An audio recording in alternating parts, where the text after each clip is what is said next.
The assignment was specific. Get photographs of the surface of the moon that are good enough to determine whether or not it's safe for a man to land there. But appearances can be deceiving. Just as deceiving as trying to get a good picture of, well, a candy apple. Doesn't seem to be too much of a problem. Just set it up, light it, and snap the picture.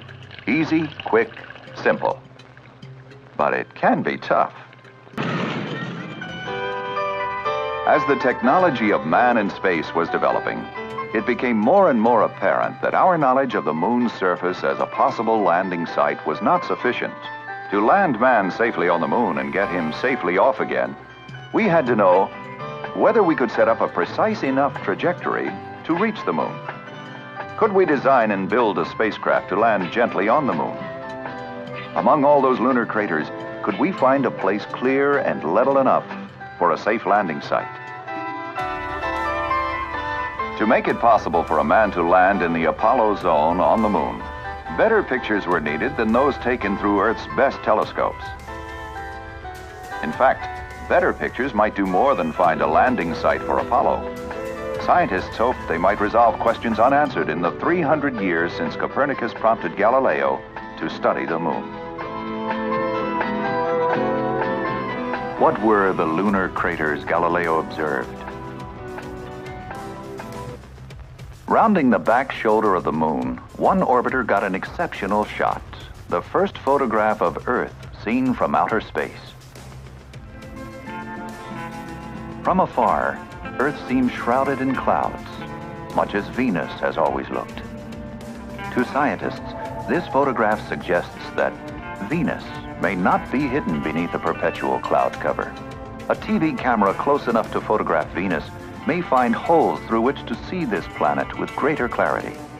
Who knows what a closer look at the evening star will bring? What answers may be found? Or what new questions man may have to ask about the nature of the universe?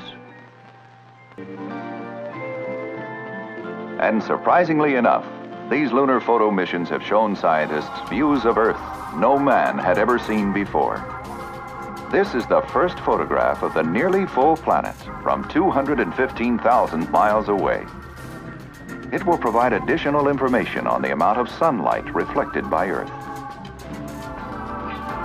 In 1950, astronomer Fred Hoyle lamented that man had seen all he would ever see through even the most powerful telescopes.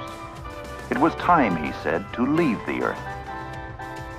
Within 100 years from 1950, Hoyle hoped man might be able to launch a rocket with a radio-operated camera and see the Earth as it looks from outer space. Much more has been done. The doing wasn't easy. The plans didn't always work. But when they did, they took us beyond the dreams of the 50s to a point where, within 20 years of Hoyle's modest wish, 2 Americans will actually land on the surface of the moon. In the meantime, there will be more great pictures like this now famous photograph. When this happens, Hoyle predicted, when we can leave Earth with a camera and move out into space, it is certain to make marked changes in our whole outlook on life.